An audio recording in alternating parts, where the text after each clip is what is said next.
Você não achou mesmo que ia casar com meu irmão? Achou, querida?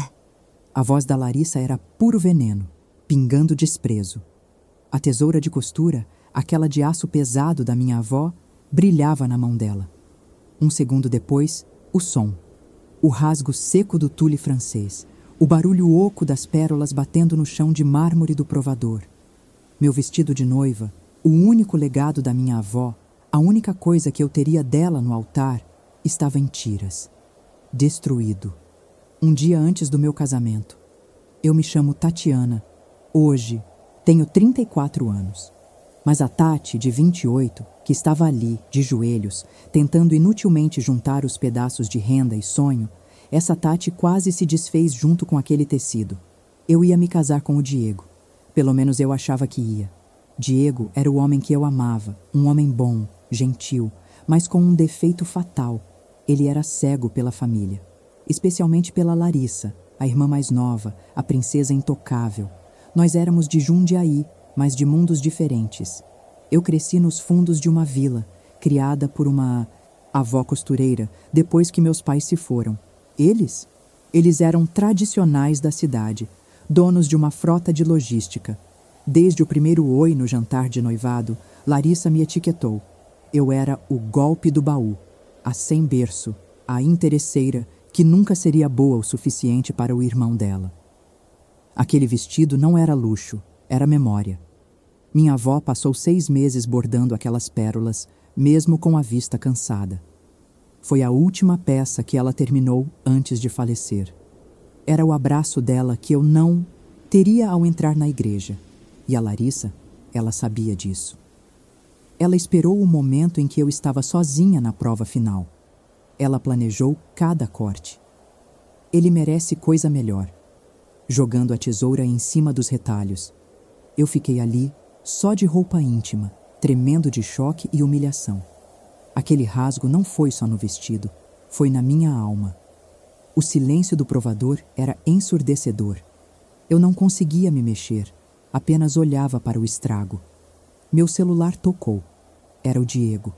Minha mão tremia tanto que mal conseguia atender. Tati, tá tudo bem? Você tá demorando? A Larissa chegou aí? Eu não consegui falar. Eu só chorava, um choro mudo que sufocava. Tatiana, fala comigo. O que aconteceu? O vestido... Foi tudo que eu consegui sussurrar. A Larissa... Ela...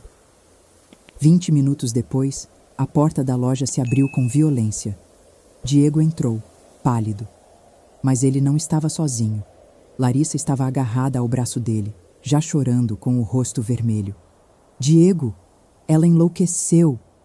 Larissa gritou antes que eu pudesse abrir a boca. Eu só vim trazer o presente que a mamãe comprou para ela, e ela surtou.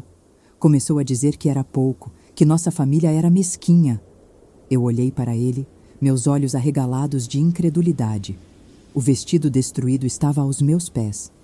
Diego, isso é mentira, eu disse, minha voz falhando. Olha o que ela fez. Ela rasgou o vestido da minha avó, com a tesoura. Diego olhou do meu rosto devastado para os retalhos no chão e depois para a irmã, que soluçava no ombro dele.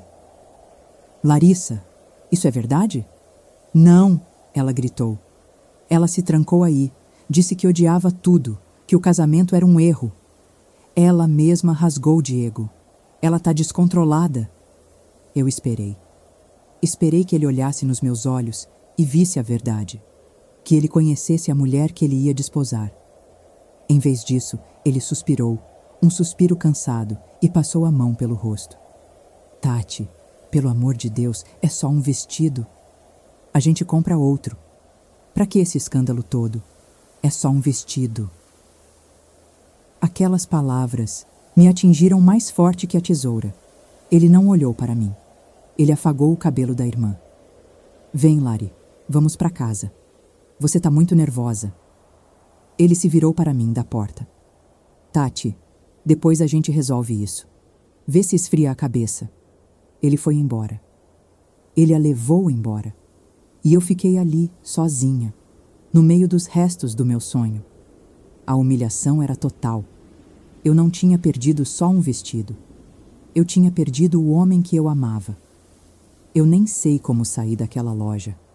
Fui andando pelas ruas de Jundiaí, abraçada nos retalhos do vestido como se abraçasse um corpo.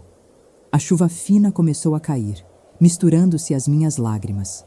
Parei na porta da igreja onde nos casaríamos amanhã. O amanhã que não ia existir. Eu cancelei tudo. Liguei para o buffet, para os convidados, para a igreja. A resposta do Diego foi uma mensagem curta. Você está sendo infantil. Quando parar com o drama, me liga. Ele não me ligou. Passei os 2 dias seguintes trancada no pequeno apartamento da minha avó, o único lugar que me restava. Eu estava sentada no chão, com os pedaços do vestido espalhados. Aquele cheiro de lavanda e linha que ela sempre tinha. Eu estava juntando as pérolas que caíram, uma por uma, quando senti algo duro. Minha avó era mestre em costura. Ela fazia forros e bolsos secretos que ninguém via. E ali, costurado por dentro da barra que Larissa não tinha conseguido cortar inteira, havia um pequeno envelope de tecido, fechado com um botão de madrepérola. Minhas mãos tremiam tanto que quase não conseguia abrir. Dentro havia uma chave pequena, de cofre, e um bilhete dobrado, escrito na caligrafia trêmula da minha avó. Minha Tati, se você está lendo isso, é porque algo deu errado, ou talvez muito certo. Eu não confiava naquela família, o pai do Diego, o avô dele. Eles não são quem dizem ser. Meu coração parou. O bilhete continuava, contando uma história que eu nunca soube. Minha avó não era só costureira. Ela tinha sido copeira na casa dos pais de Diego, décadas atrás. A primeira empresa deles, Tati, a transportadora original, eles a ergueram com o dinheiro que roubaram do seu bisavô, que era sócio deles. Eles o arruinaram. Eu guardei os documentos, a chave é do cofre do banco. Você é a verdadeira herdeira, minha filha, não do vestido, do futuro. O ar me faltou. Aquilo não era sobre um vestido, era sobre uma vida inteira de mentiras. Se você também está sentindo essa virada chegando, aproveita e se inscreve no canal. Ainda vem o melhor dessa história. Eu não esperei 1 minuto. Aquele luto pelo casamento se transformou em uma raiva fria, uma clareza que eu nunca tive. Na segunda-feira de manhã, com os olhos ainda inchados, mas a coluna ereta, eu estava na porta do banco. A chave empoeirada abriu um cofre que não era acessado desde 1970. Lá dentro estava a história que eles tentaram apagar. A escritura original da sociedade, assinada pelo meu bisavô. As notas promissórias nunca pagas. E o pior, cartas trocadas entre o avô de Diego e um contador, detalhando exatamente como dissolver a parte do meu bisavô e transferir os caminhões para uma nova empresa fantasma. Eles não apenas o arruinaram, eles o roubaram descaradamente. Procurei o melhor advogado cível de Jundiaí, um senhor de gravata borboleta que adorava uma briga com gente importante. Quando a notificação judicial chegou à mansão da família de Diego, o mundo deles virou.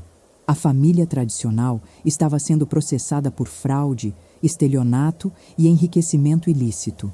E pela noivinha golpista. A queda foi barulhenta. O nome, que era tudo para eles, agora era sinônimo de escândalo. Contratos de logística foram suspensos. E Diego? Ele veio atrás de mim, desesperado. Tati, pelo amor de Deus, vamos conversar. A gente pode fazer um acordo. Acordo, Diego. Minha voz estava calma, uma calma que assustava. Onde estava o acordo quando sua irmã me humilhou? Quando você virou as costas para mim? A Larissa está fora de si. A mamãe teve que internar ela numa clínica. Ela perdeu o chão. Que ironia, eu disse, desligando o telefone. Enquanto o castelo deles desmoronava sob o peso da verdade, eu comecei a construir minha cabana. Com o pouco dinheiro que me restava, aluguei uma salinha no centro. Peguei os retalhos do meu vestido, as pérolas que juntei e comecei a fazer tiaras e véus. Cada peça que eu costurava era um ponto que eu dava em mim mesma, me curando. Eu estava me reerguendo, enquanto eles aprendiam o que era, de fato, perder tudo. O processo levou quase 2 anos. Foi sujo, foi cansativo, mas os documentos eram irrefutáveis. Eles perderam. A justiça me devolveu o que era da minha família por direito. Não me tornou milionária da noite para o dia, mas me deu o suficiente para comprar o prédio onde minha avó tinha tido seu pequeno apartamento. Eu transformei o lugar num ateliê. Hoje, o ateliê Volena é um dos mais procurados de Jundiaí para noivas. Eu nunca mais vi a Larissa. Soube que ela nunca se recuperou totalmente. Vive reclusa, sob os cuidados da mãe. O império deles virou pó. Quanto ao Diego, eu o encontrei uma última vez por acaso num café. Ele estava mais magro, com os olhos fundos. Ele me pediu perdão. Não pela irmã, não pelo dinheiro. Ele pediu perdão por ter me deixado sozinha naquele provador. Eu fui um fraco, Tati. Eu não te merecia. Eu olhei para ele e pela primeira vez eu não senti raiva, nem dor. Senti pena. E depois, nada. Você não foi fraco, Diego. Você só foi... você. Eu te perdoo. E eu realmente perdoava. Eu me levantei, paguei meu café e saí. Aquele dia, 6 anos atrás, quando minha vida parecia ter acabado em meio a retalhos de renda, na verdade, ela estava apenas começando. Aquele rasgo não foi o meu fim. Foi a minha libertação. Eu não precisei de um casamento para ter um futuro. Eu precisei costurar o meu próprio. Eu guardei uma única pérola daquele vestido original. Ela fica na minha mesa de costura não como uma lembrança da dor, mas como um lembrete de que, às vezes, é preciso que tudo seja destruído para que possamos nos reconstruir mais fortes e exatamente como deveríamos ser. Se essa história te tocou, deixa o like, se inscreve e comenta o que você faria no meu lugar. Obrigada por ter ficado até o fim